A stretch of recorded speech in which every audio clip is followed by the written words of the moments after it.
Good morning, everyone. It's Sunday, 15th or 14th. I can't remember the date. So it's already blistering hot out there, and I'm going to try to do my patching. Yesterday I did all the crack sealing that I could. So this is the asphalt repair for depressions and whatnot. I'm not happy with the crack filler that I was using from Home Depot. And I was in Rona and I used the gray stuff. You know, I don't know if the driveway sealer is going to cover that up. And in theory, I don't really care. Yeah, it's a driveway. Hopefully it covers it up well enough. It looks okay.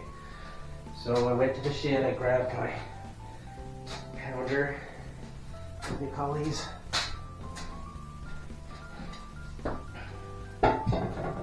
Tampers. Tamp. Got some water. I got my gloves. I got this for my sweat. I'm gonna change back this. Not that you guys really care. I ordered a flexible hose for the back, and it came with this blue nozzle. And because the hose is blue, it kind of matches. And I just needed one up here in the front yesterday, so I switched this back. And there goes the grommet. There's my sealer. Got my tools to put the asphalt depression filler in. I'll use my metal spatula there, metal garden shovel, mini, whatever, as my kind of trowel to get it out of the bag. Before I used to get it in buckets. Today at Rona, I took the bags. They were cheap, a lot cheaper than Home Depot. Everything at Rona is pretty much cheaper than Home Depot. And Home Depot's close. And I'm sure I've spent tens of thousands over there getting stuff and gear with this house. Materials and whatnot, and tools, but even though it's a bit of a drive to the Rona, prices are much better. So with some of the larger cracks, I did use this backer rod stuff, this foam. This is the size I had. Some of it was too big. I jammed some in where I could. Oh, and the other thing is I'm going to put some edging. I have this spare stuff. It's kind of too thin, but I think I may, just to kind of for the edging, because I'm going to squeegee this. Last year I rolled it. This year I'm going to squeegee it, and just to keep it from going off into the garden, you know, the edge where the edge of the driveway is. I may use some of this crappy old flooring linoleum, cut them in half, cut these angles off to a point, cut them in half, and then I can jam them in the sides just so that when it goes over the side, maybe it'll fill in, because the sides are all cracking up. And the first place I'm going to do is down at the edge of the driveway, the end where the curb is, fill in there because the water fills up and erodes it. So I'll do that part. So get prepared for the heat. I'm going to clean up that pail because I'll bring some water out. And we'll just go over it.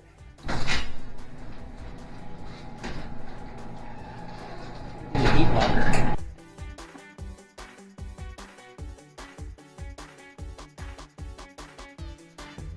Water in the hole.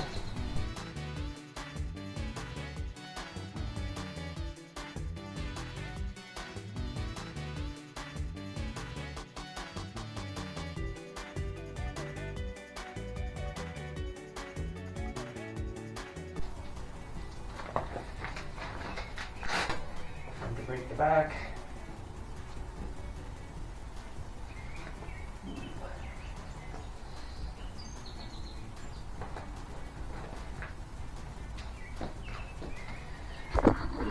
From a little friend. If you can see it, I'll have to relocate you later so I don't eat you as well by mistake.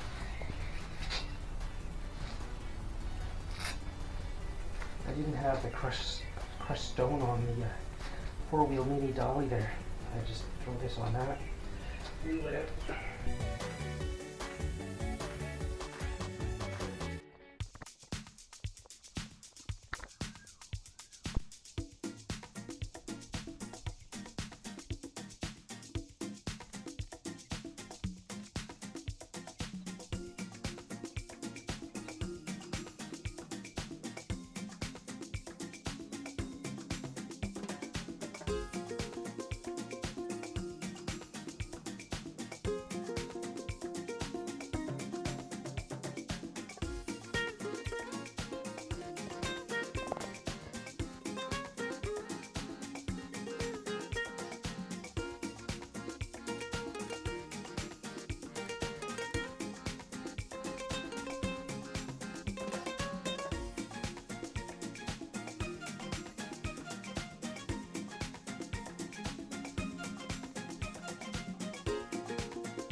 bloody fingers.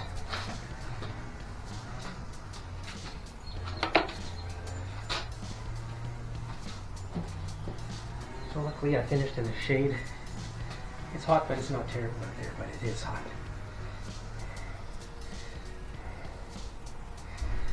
So I got my depressions filled and done.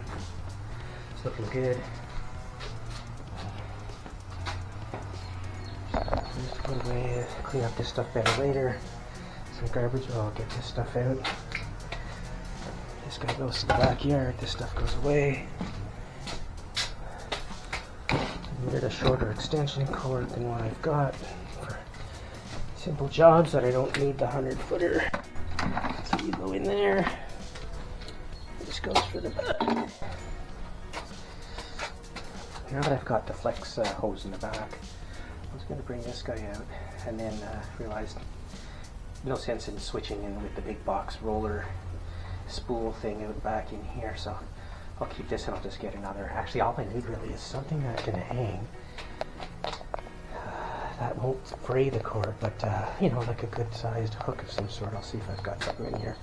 I didn't have anything in the basement, but yeah, I could always pick up something just to hold the hose. It's a 100-footer, so I'll speak about that later. Maybe after I'll spray down, but I'll give it a wash before I'm going to do the sealing. So yeah, so now I've got an edge on here.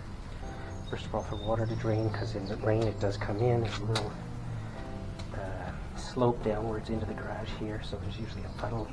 Even though I put on a new rubber weather strip there, it doesn't do the job completely. Also, it might be coming in through the cracks coming up. Who knows? So anyways, if I get this newer used car, I'm going to try to get it in the garage. So I'm going to have a lot to clean up. Toilet's going upstairs, that part there. The workbench. So I think if I can get rid of this big shelf here, a lot of it doesn't need to be out here, right? So get rid of that shelf, bring it to the basement, just have the one at the back, and then maybe this thing can come apart. I might be able to get the miter saw on the shelves over there, fold up, collapse up the stand, and you know, just put it out when I need it. That bin of Halloween stuff can go in the basement. Empties, they usually sit on top of the workbench, which is on wheels, so I can slide that up somewhere, maybe in that corner. Once that shelf's gone, clean up this. All this wood and stuff is going to be used in a project. I will eventually sell the fan tires, the winners. So yeah, if I can do it, I'll park it in here. Imagine it'll actually only come up to, you know, here, so feet. Battery's getting low. Okay, so I'll give you a quick tour of the back. So yeah, so slope here for the car. I can get it in the garage. Fill in a couple of depressions. I know I'm going to have water in between the way it is. That one is over there. I've already done some other depressions, and there's already valleys, but there's only so much you can do, right? Crack filler. And then I wanted to fill in this area down here so that it doesn't fill with water. And then especially in the winter, it's going to freeze and thaw and keep on wreaking havoc. So hopefully water will flow over once it's all sealed. This extra section here I've been wanting to do for years. I would have done my neighbor's too, but he's a prick. Whatever. So yeah, so I could put garbage here into the side more and have room to get out, because it is hard when they've got their car at the end here on garbage day. It could be a bit of a hassle. So yeah, garbage in there plus runoff. Then the only thing we have to do is figure out my drainage here. Hopefully when all this is done, you know, like I said, I'll take those boards there, cut them in halves, and then line them along here instead of going and buying a big long strip of plastic edging. Or maybe I'll throw down some stones so it doesn't weigh down. But get that done after the driveway's done. This big dock can go. It's not doing anyone any good. And that's that. That's me talking to myself. Alright, so I'm going to bring in the toilet stuff to get that out. Oh, and this extension cord coming from here for the saw vacuum. It's been iffy. It's probably 30 years old. So I got a couple of others I'm going to try and use. I'll just have to put some 3-prongers, you know, extra outlets on the end or something like that. And I've got lots of that. I have to remember that little spider there, so I don't, when I go in there to get the toilet, I don't end up with him up my nose. Alright, cleanup time, lunch probably. Some nice cold water in a thermal holder from Donnelly, thank you. I'll see if they give me some more when I get this other car.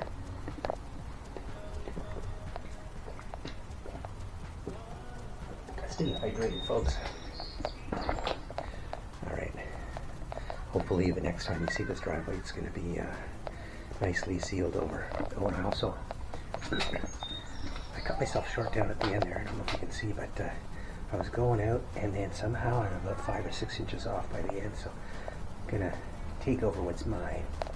I'll roll that. I might put some tape down, but I'll roll that with the roller first, just to get an idea where I'm going to, and then I'll squeegee the rest. If I had enough depression filler, I would have done this whole area here, but again, you know, at some point the driveway has to be ripped up and redone, so just trying to get by. Alright, that's it.